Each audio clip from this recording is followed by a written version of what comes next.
Welcome to this video where we'll be doing the initial setup of a MAG-8000 lawnmower blade sharpener. Now just for your reference, everything we'll be starting with today will be in the operator's manual on page 6. The first thing we have to do is take the grit guard off, which is simply loosening this knob on top and pulling the unit away. We do that because we have a transport bolt inside the unit which keeps the internals of the machine solid during shipment. So we need to take that out. You'll use 2 1/2-inch wrenches.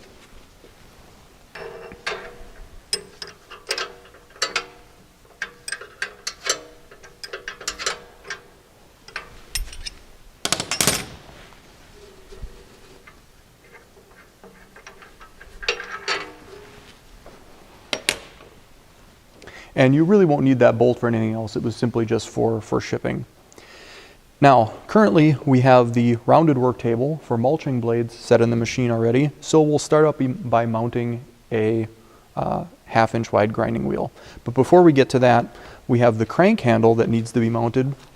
And that mounts on the post on top of the unit here. And you simply push that down. And there is a set screw, and you'll want to align the flat and lightly tighten that.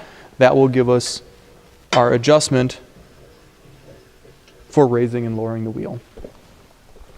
So next we'll take off the arbor nut and the arbor spacer. This spacer is only used for gathering up the extra distance with a 1/2-inch wide wheel. You won't use it with a 1-inch wide wheel. And so here we have one of the 1/2-inch wide wheels. And we mount it onto the arbor. Next, the arbor spacer. And then the arbor nut.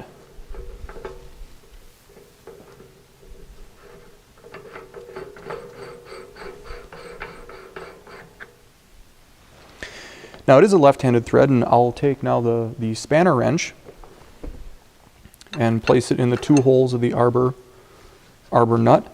And I'll simply hold the wheel with a gloved hand and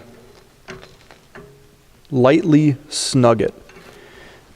Now we do that because every time the machine is turned on, it's tightening that nut as well. And due to the nature of grinding wheels, we don't want to over torque a grinding wheel initially.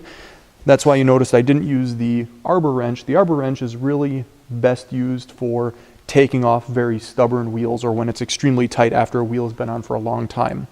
That prevents the wheel then from turning. There are notches in the back that hook holds into. So once we've got that on, we'll place the grit guard back on the machine. And there are interlocking tabs here that you want to line up. So when you're doing this, watch on both sides that they are locking in. And they're all locked in. And then simply put a little pressure on with pushing here and tighten the knob. And then we would then adjust the grinding wheel to the desired angle, and you'd be ready to do a mulching blade. Now we'll take that back off and we'll put it, we'll set up the machine for doing a conventional blade with a 1-inch wide wheel. So again, we'll take the grit guard off.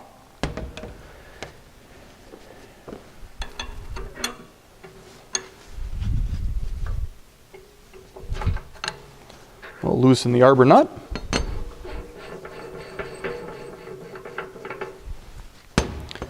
Take the arbor spacer off. And next take the grinding wheel itself off. Set that to the side. And now we'll take the 1-inch wide wheel. You can see here. We want that on the unit. And as I mentioned before, now we only need the arbor nut itself. We'll spin that on. And then again, hold the grinding wheel and just lightly snug it. All right, now that we've mounted the 1-inch wide grinding wheel, we'll place the grit guard back on.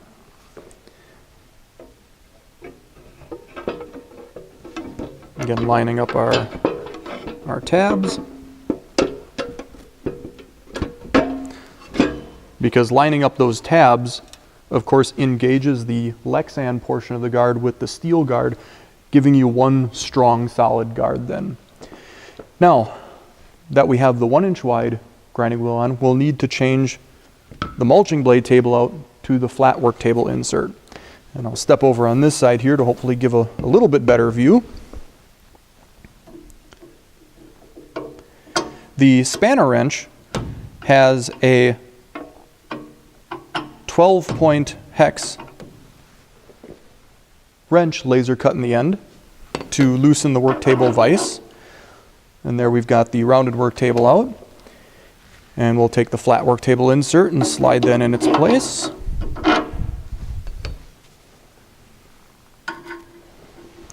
And again, we'll